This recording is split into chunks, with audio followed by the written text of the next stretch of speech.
was a child participant in DARPA's Project Pegasus between 1968 and 72, which pioneered time-space exploration on behalf of the U.S. Executive, defense, and intelligence communities. As a college student at UCLA in the early 1980s, 1980 to 84, two different periods of service in the secret space program, time traveling as a child in the late 60s and early 70s, and then going to Mars as a college student in the first half of the 1980s. I think it's clear that we entered the era of space travel around 1960. Of course, there was the Shepard flight and Glenn's flight, and in 61 and 62 into space and then around the Earth. And then, from my knowledge, I can state that we had landed American astronauts on Mars in 1964.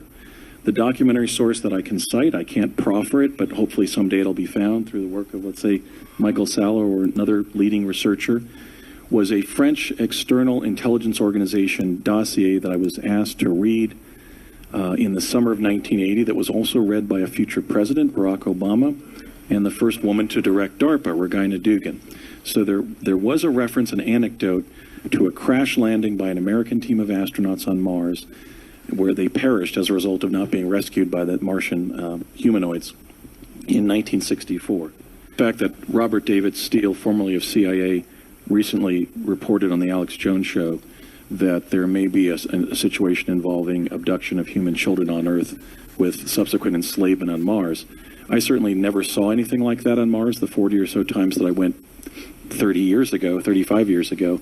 But I did write an email to Bob Steele informing him of the fact that in my paper, The Discovery of Life on Mars, which was published almost 10 years ago, 2008, I showed that in a ravine west of the home plate plateau in the Gusev crater of Mars, there was a morass of several hundred humanoid bodies, both male and female, clothed in uniformly blue clothing, suggestive of regimentation. So again, that's why I would urge objectified open-mindedness. I mean, it's a crazy concept to believe that there's not just Earthlings who have been kidnapped here, abducted here on Mars, but that they might be children who have been enslaved there. But I did alert Robert Steele of the fact that this was reported, this ravine full of bodies that could have been an open-air cemetery, a place of ritual human sacrifice, or some genocidal killing field, has been in the public domain now for 10 years and has been largely ignored, I think because we are too easy to indulge the giggle factor when those types of facts surface. I've been to Mars and it's full of alien bodies, claims lawyer in bid to be US president. A top lawyer who hopes to be the next US president has sensationally claimed he once traveled to Mars as part of a secret space program that he says involved Barack Obama. Andrew Basiago, a trial lawyer who stood as an independent candidate for the US presidential election in 2016, has indicated he will contest the next one from 2020. But he bizarrely claims that as a child in the 1960s he took part in an alleged CIA program called Project Pegasus in which he traveled through space and time. Mr. Basiago, who claims time travel has been possible since then, said during his college years in the 1980s, he took part in another CIA project, the Mars Jump Room program, which was part of an alleged secret space program to send people to Mars. Conspiracy theorists claim billions of dollars each year are mysteriously moved from the US Pentagon budget to fund so-called black space projects that have seen humans travel deeper into space than most of us would believe. The theory claims NASA projects the public learn of are just a diversion from what we are really capable of. He said, I certainly never saw anything like that on Mars the 40 or so times that I went there 30 to 35 years ago. However, he said he had written a paper, The Discovery of Life on Mars, in 2008, which had evidence of a mass grave on the red planet. He said, I show that in a ravine west of the home plate in the Gusev crater on Mars, there was a mass grave of several hundred humanoid bodies, both male and female, clothed in uniform blue clothes suggestive of regimentation. So I would urge objectified open-mindedness. It's a crazy concept to believe it's not just Earthlings who have been kidnapped here. abducted here on Mars, but there might be children who have been enslaved there.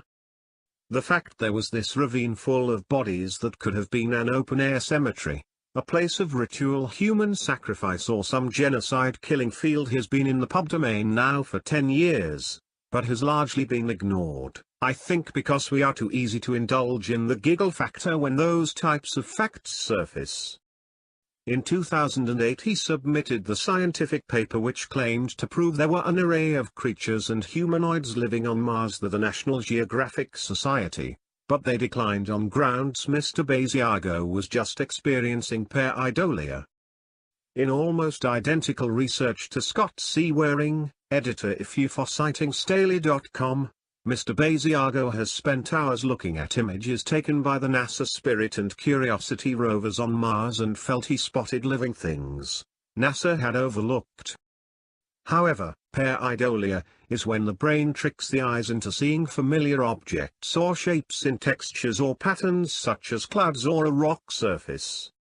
Each year there are several conferences held around the secret space program, but there is no firm evidence for its existence. Equally, there is no evidence to suggest any human has landed on Mars. Mr. Basiago made a series of shocking claims during a Q&A with a panel of so-called whistleblowers at the Mutual UFO Network (MUFON) symposium. Mr. Basiago introduced himself to the audience as a trial lawyer admitted at federal and state level in Washington State, USA. Speaking in a deadpan voice, he said, "I had 2 different periods of service in the secret space program. Time traveling as a child in the late 1960s and early 1970s and going to Mars as a college student in the first half of the 1980s. We landed on Mars in 1964, the documentary source I can cite, but can't proffer is a French external intelligence organization dossier I was asked to read in the summer of 1980 which was also read by the future President Barack Obama which referred to a crash landing by an American team of astronauts on Mars who perished because they were not rescued by the Martian humanoids." He was then asked by a woman in the audience who claimed to be an alien contactee if it were true that there are races of aliens who enslave human adults and children and where they get them from.